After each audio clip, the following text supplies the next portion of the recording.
আসসালামু আলাইকুম প্রিয় শিক্ষার্থীরা, আশা করছি সবাই ভালো আছো।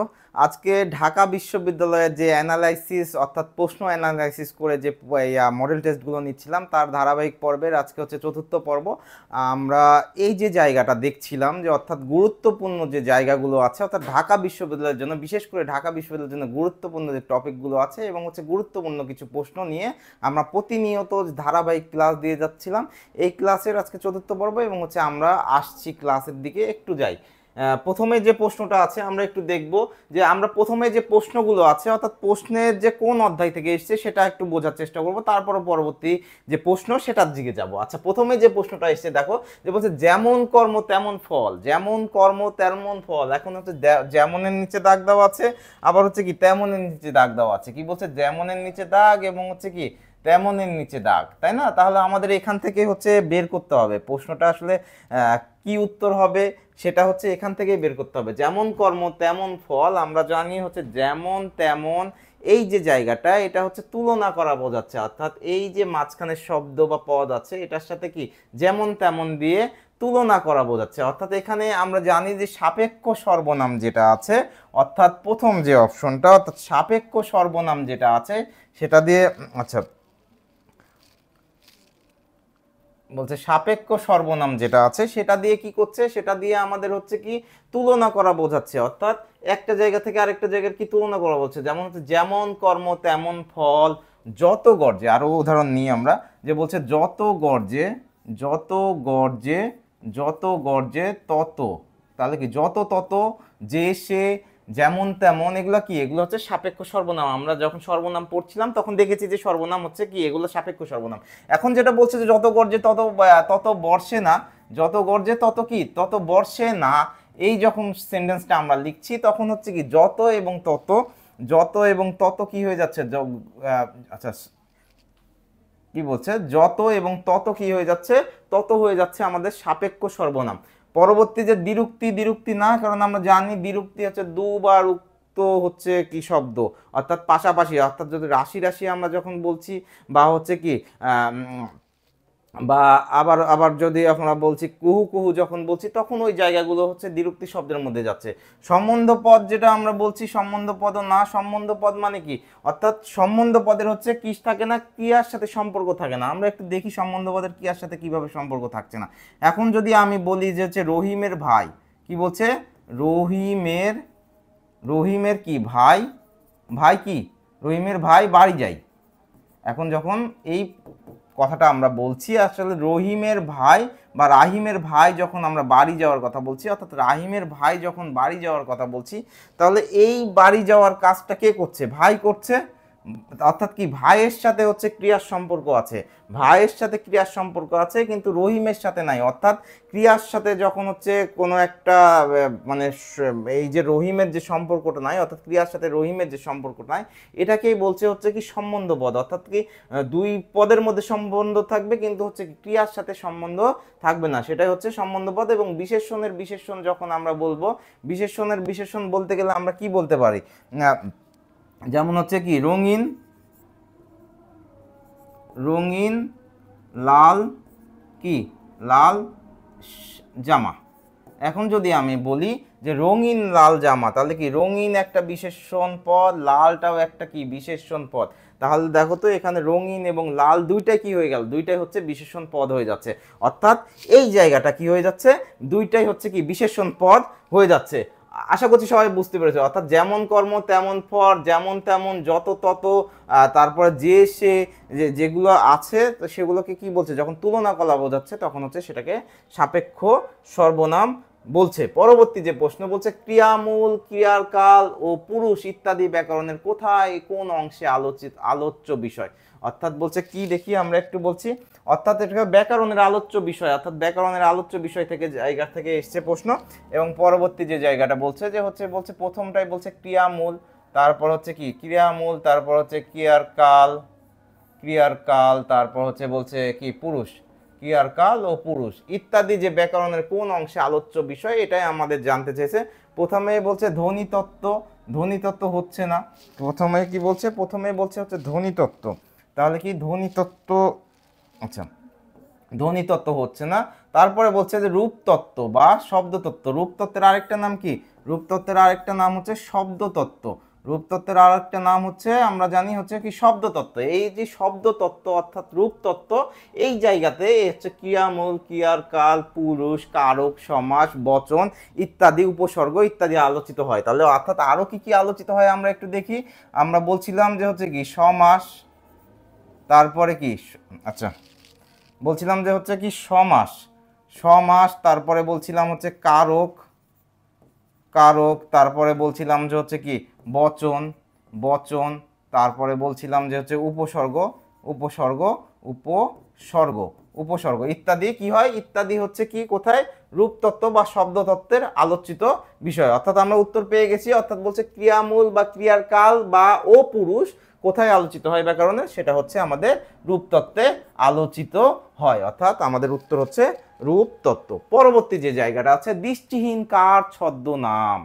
তাহলে কি বলছে দৃষ্টিহীন কার ছদ্মনাম।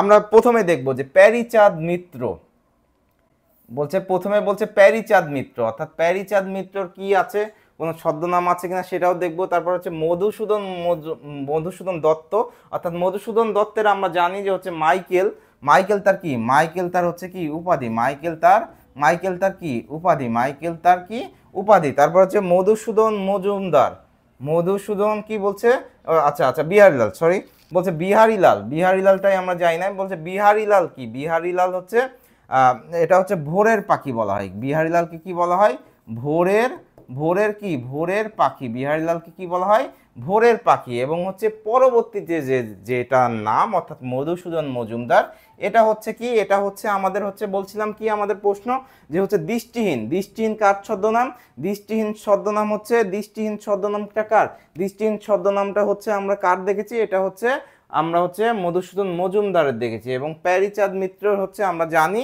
যে হচ্ছে টেকচাঁদ, টেকচাঁদ একটু টেকচাঁদ, টেকচাঁদ কি, টেকচাঁদ ঠাকুর হচ্ছে প্যারীচাঁদ মিত্রের হচ্ছে কি, এটা হচ্ছে ছদ্মনাম। তাহলে আমরা মোটামুটি জেনে গেলাম তাহলে দৃষ্টিহীনতা কার ছদ্মনাম, এটা হচ্ছে মধুসূদন মজুমদারের কি ছদ্মনাম। পরবর্তী যে জায়গাটা আছে সোনারতরী, অর্থাৎ রবি ঠাকুর অর্থাৎ রবীন্দ্রনাথ ঠাকুরের বিখ্যাত একটা কবিতা সোনারতরী। এবং হচ্ছে এই যে সোনারতরী কবিতায় তরী কথাটি অর্থাৎ তরী যেটা অর্থাৎ নৌকা, এই তরী যেটা বইছে, এই তরী শব্দটা কয়বার ব্যবহার হয়েছে, অনেক সময় আসে তরী কয়বার ব্যবহার হয়েছে, নদী কয়বার ব্যবহার হয়েছে, সোনার ধান কয়বার ব্যবহার হয়েছে। তাহলে আমাদের এটা জানতে হবে, না জানলে কোনো যে কোনো সময় যে কোনো প্রশ্ন চলে আসতে পারে। অর্থাৎ সোনারতরী গুরুত্বপূর্ণ জায়গা। অর্থাৎ প্রথমে বলছে দুইবার, আমরা হচ্ছে জানি যে হচ্ছে দুইবারও না, তারপর হচ্ছে তিনবার, সাতবারও না, আমরা জানি হচ্ছে কি, আমরা হচ্ছে জানি হচ্ছে সোনারতরী কবিতায় তরী শব্দটা ব্যবহার করা হয়েছে কয়বার, তরী শব্দটা ব্যবহার করা হয়েছে চারবার। আচ্ছা তাহলে পরবর্তী যে জায়গা, পরবর্তী জায়গাতে বলছে কে অপরিচিতা গল্পের চরিত্র নয়, অর্থাৎ কে অপরিচিতা গল্পের চরিত্র নয়। এখন যদি কে চরিত্র নয় আমরা একটু যদি দেখি, তাহলে শম্ভুনাথ কে ছিল, আমরা একটু দেখার চেষ্টা করি। তাহলে শম্ভুনাথ কে ছিল, শম্ভুনাথ ছিল হচ্ছে কি কল্যাণীর বাবা, কল্যাণীর, কল্যাণীর কে বাবা। আচ্ছা শম্ভুনাথ হচ্ছে কি নায়িকা, অর্থাৎ অপরিচিতা গল্পের নায়িকা যেটা আছে কল্যাণী, কল্যাণীর বাবা। এবং হচ্ছে কি বিনু ছিল কি পিস্তুত ভাই, কার পিস্তুত ভাই, অনুপমের পিস্তুত ভাই, কার অনুপমের, অনুপমের কি ভাই, পিস্তুত, আচ্ছা অনুপমের কি ভাই, অনুপমের হচ্ছে পিস্তুত ভাই, অনুপমের হচ্ছে কি ভাই, পিস্তুত ভাই। এবং হচ্ছে হরিশ কে ছিল, হরিশ ছিল হচ্ছে অনুপমের বন্ধু, অনুপমের কে ছিল, অনুপমের হচ্ছে বন্ধু, হরিশ ছিল কে, অনুপমের বন্ধু। পরবর্তী যে জায়গা বলছে লোকনাথ, অর্থাৎ ভোলা লোকনাথ অথবা বাবা লোকনাথ যেটা বলছি, এই লোকনাথ। তাহলে কি আমার উত্তর কোনটা, আমার উত্তর হচ্ছে লোকনাথ। অর্থাৎ কে অপরিচিতা গল্পের চরিত্র নাই, সেটা হচ্ছে আমাদের কি আসছে, এটা হচ্ছে আমাদের লোকনাথ আসছে। আচ্ছা পরবর্তী যে প্রশ্ন বলছে ৮০-২০, অর্থাৎ আবারও সমাস, না আচ্ছা আবারও সমাস যেহেতু আসছে, অর্থাৎ কি বলছে ৮০-২০ কোন সমাস, 80-20 কোন সমাস, এটা একটা প্রশ্ন। এবং হচ্ছে আমরা দেখব যে 80-20টা আসলে কোন সমাস হইতে পারে। আমরা হচ্ছে প্রথমে 80-20-এ যাই, পরে হচ্ছে আমরা অপশনগুলো দেখব। প্রথমে আমরা একটু 80-20-এ যাওয়ার চেষ্টা করি। এখন 80-20 যখন আমরা বলছি, তাহলে হচ্ছে কি আমরা হচ্ছে একটু যতটুকু আমরা জানি যে 80-20 শব্দের অর্থ হচ্ছে সাপ। আমরা যতটুকু জানি তাহলে কি বলছে, 80-20 শব্দের অর্থ কি, শব্দের অর্থ হচ্ছে কি, অর্থ হচ্ছে কি সাপ। এখন এই যে সাপ যখন আমি বলছি, কিন্তু আমরা ব্যাস বাক্য করতে গেলে কি আসে, 80-তে 20 জার, 20 জার, 80-তে কি 20 জার। এখন যখন আমরা 80-তে বলছি, এই 80 শব্দটার অর্থ হচ্ছে কি, 80 শব্দের অর্থ হচ্ছে দাঁত। এবং 20 শব্দের অর্থ তো জানি যে হচ্ছে কি, এটার একটা সমার্থক শব্দ আছে গরল। তাহলে 20 শব্দের অর্থ গরল হয়, আবার হচ্ছে কি ক্ষতিকারক কীটনাশক হয়। তাহলে বলছে যে 80 শব্দের অর্থ দাঁত এবং 20 শব্দের অর্থ গরল। কিন্তু আমরা হচ্ছে কি এখানে পাইলাম হচ্ছে কি, আমরা হচ্ছে পাইলাম হচ্ছে 80-20 শব্দের অর্থ কি, 80-20 শব্দের অর্থ সাপ পাইলাম। অর্থাৎ পূর্বপদ এবং পরপদের কোনো অর্থই প্রাধান্য না পেয়ে যখন তৃতীয় কোনো পদের অর্থে প্রাধান্য পাচ্ছে, তখন আমরা বলি সেটাকে হচ্ছে কি সমাস, সেটাকে আমরা বলছি বহুব্রীহি সমাস। অর্থাৎ এই যে বহুব্রীহি, অর্থাৎ 80 কি, 80 হচ্ছে দেখো, 80 হচ্ছে কি, 80 হচ্ছে বিশেষ্য, 80 হচ্ছে কি বিশেষ্য। আমরা যদি এই যে বহুব্রীহি সমাসের মধ্যে ঢুকি, অর্থাৎ এই বহুব্রীহি সমাসের মধ্যে ঢুকলে আমরা দেখব যে হচ্ছে 80 হচ্ছে কি বিশেষ্য, এবং 20 যেটা বলছিলাম এটাও কি, এটা হচ্ছে কি 20ও হচ্ছে কি বিশেষ্য। তাহলে অর্থাৎ দুইটা বিশেষ্য পদ মিলে যে সমাস হয় এবং হচ্ছে তৃতীয় কোনো পদের অর্থ প্রাধান্য পায়, সেটাকে আমরা বলি যে হচ্ছে কোনটা, সেটাকে আমরা বলছি ব্যাধিকরণ। ব্যাধিকরণ কি বহুব্রীহি সমাস, বহুব্রীহি সমাস, ব্যাধিকরণ কি বহুব্রীহি সমাস। এখন এই যে আরেকটা আমরা উদাহরণ দিতে পারি এই ব্যাধিকরণ বহুব্রীহি সমাসে, তাহলে আমরা উত্তর অলরেডি পেয়ে গেছি। অপশনে যদি যাই, প্রথম অপশনটাই হচ্ছে কি বহুব্রীহি সমাস আছে। কর্মধারায় না, কর্মধারায় হচ্ছে কি দুইটা পদের যে কোনো একটার অর্থ বোঝাবে, অর্থাৎ দুইটা পদের যে কোনো একটার অর্থ বোঝাবে এবং হচ্ছে কি পরপদের অর্থ প্রাধান্য থাকবে। এবং রূপক যেটা বলছি, রূপক হচ্ছে কর্মধারার একটা পাঠ। এবং হচ্ছে দ্বিগু সমাস, দ্বিগু সমাসের হচ্ছে কি, দ্বিগু সমাসের হচ্ছে পরপদের অর্থের প্রাধান্য থাকবে। পরবর্তী যাই, আরেকটা আমি উদাহরণ দিতে পারি যে 80-20 হচ্ছে কি, হচ্ছে 80-20-এর মানে হচ্ছে এই যে জায়গা, অর্থাৎ হচ্ছে ব্যাধিকরণ যে বহুব্রীহি সমাস আছে, এটার হচ্ছে বিনা পানি। অর্থাৎ এই বিনা পানি কি বলছে, বিনা মূর্ধন্য একার পয়াকার, তারপরে কি মূর্ধন্য ঐশী। এই যে বিনা পানি আমরা যখন বলছি, এই বিনা পানি হচ্ছে কি বিনাতে পানি যার, কি বলছে বিনাতে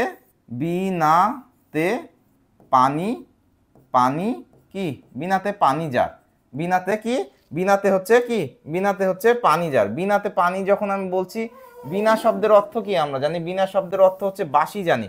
কিন্তু এখানে যখন আমরা বলছি বিনাতে পানি যার, এটা যখন আমরা বলছি বিনা পানি, এই বিনা পানির অর্থ হচ্ছে দেবী হচ্ছে কি সরস্বতী।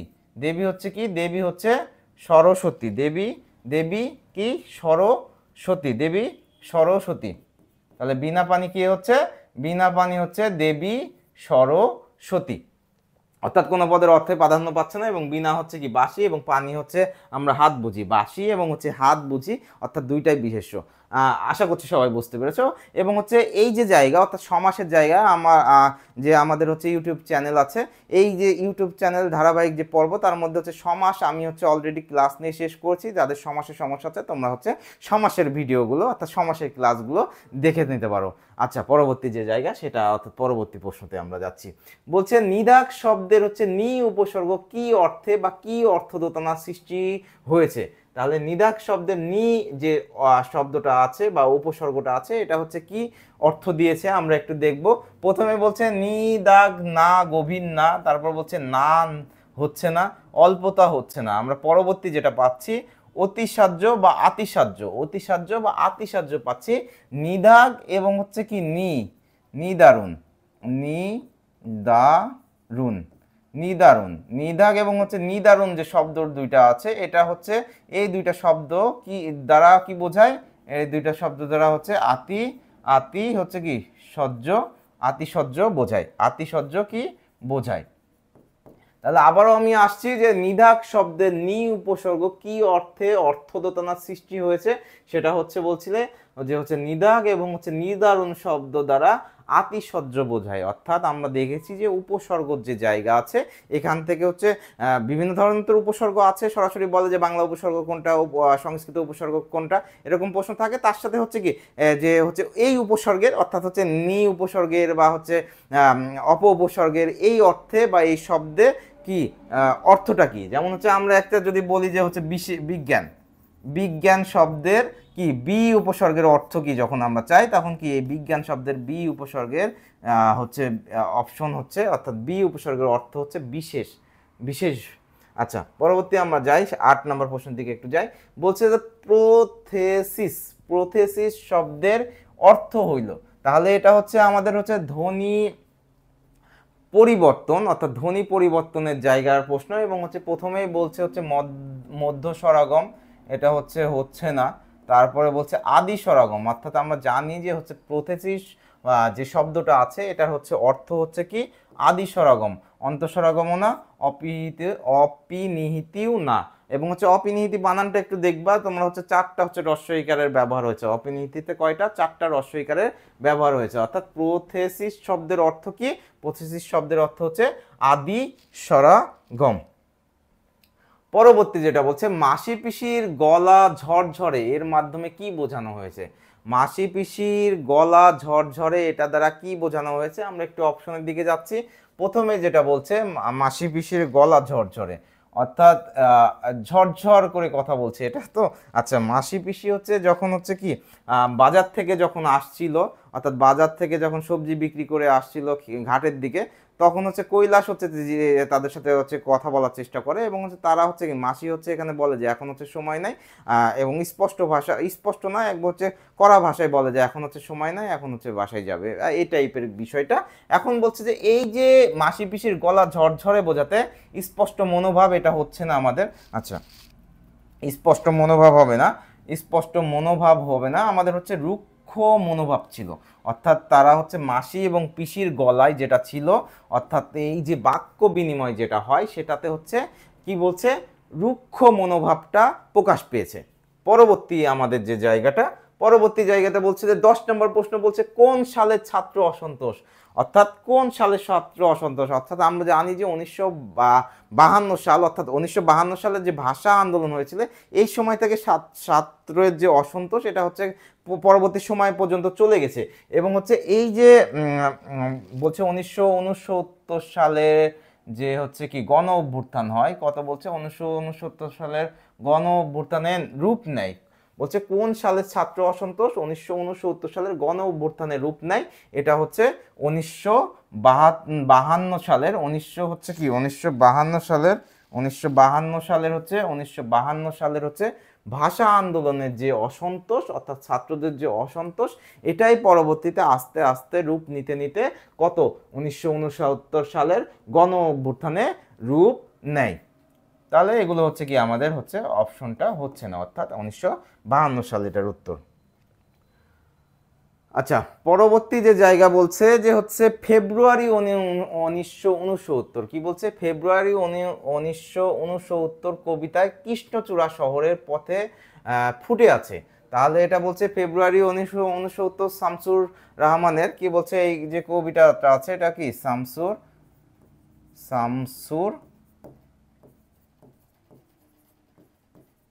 রহমানের। তাহলে বলছে এই যে ফেব্রুয়ারি 1969 কবিতায় কৃষ্ণচূড়া শহরের পথে পথে ফুটে আসে, কিভাবে ফুটে আছে, নিবিড় হয়ে, প্রশ্নই আসছে না এটা হওয়ার, সুশৃঙ্খল হয়ে ফুল ফুটে থাকে না, তাহলে এটাও হচ্ছে না।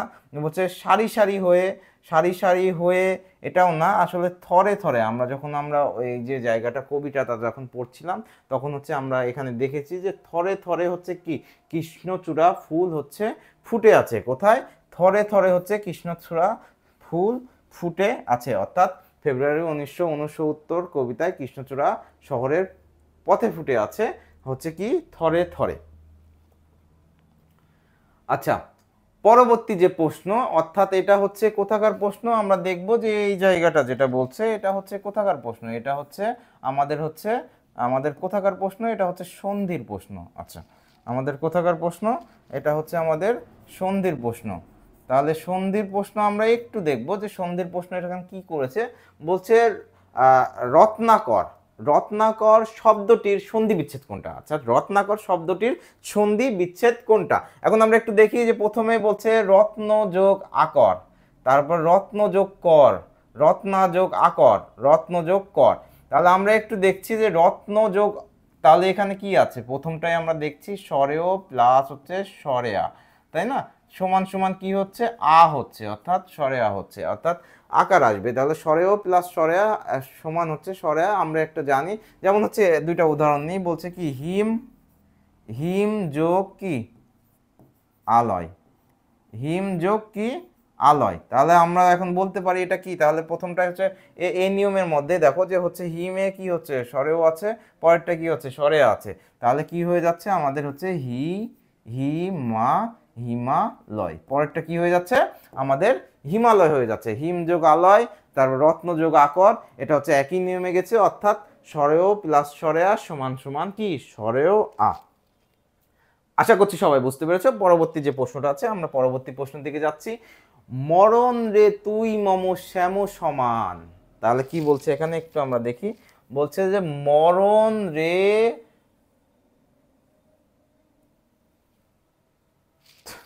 আচ্ছা আমরা আরেকবার দেখার চেষ্টা করি। বলছে কি? বলছে মরণ রে তুহু মম শ্যাম সমান, মম শ্যাম সমান। এটি কার রচনা? এটা হচ্ছে বিদ্যাপতির না, আমরা জানি বিদ্যাপতির না, লালন শাহের না, এবং হচ্ছে নজরুল ইসলামের না। এটা হচ্ছে কার?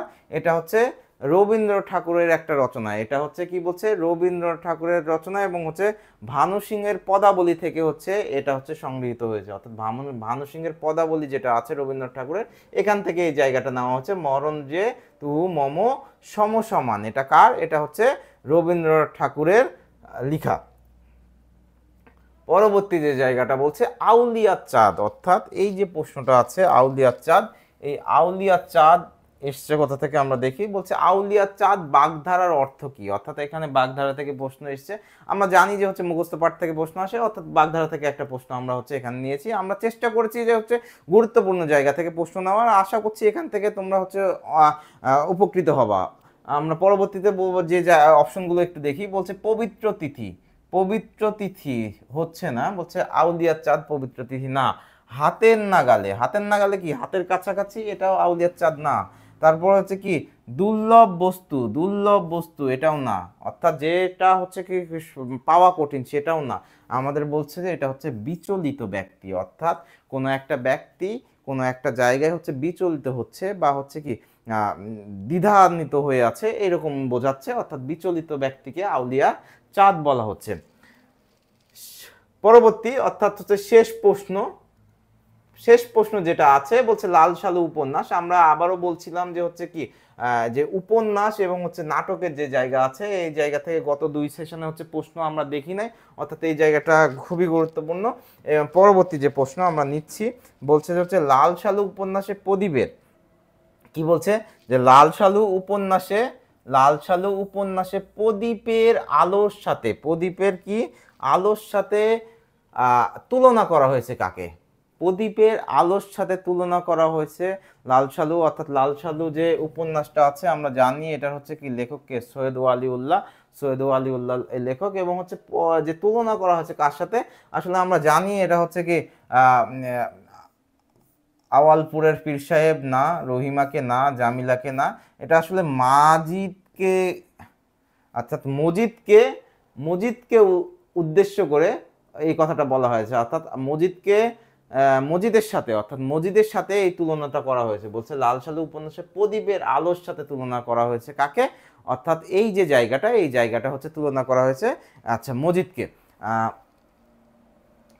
আজকের মতো আমরা এখানে শেষ করতে যাচ্ছি, এবং হচ্ছে ধারাবাহিক যে প্রশ্ন অর্থাৎ মডেল টেস্ট এটা চলতে থাকবে।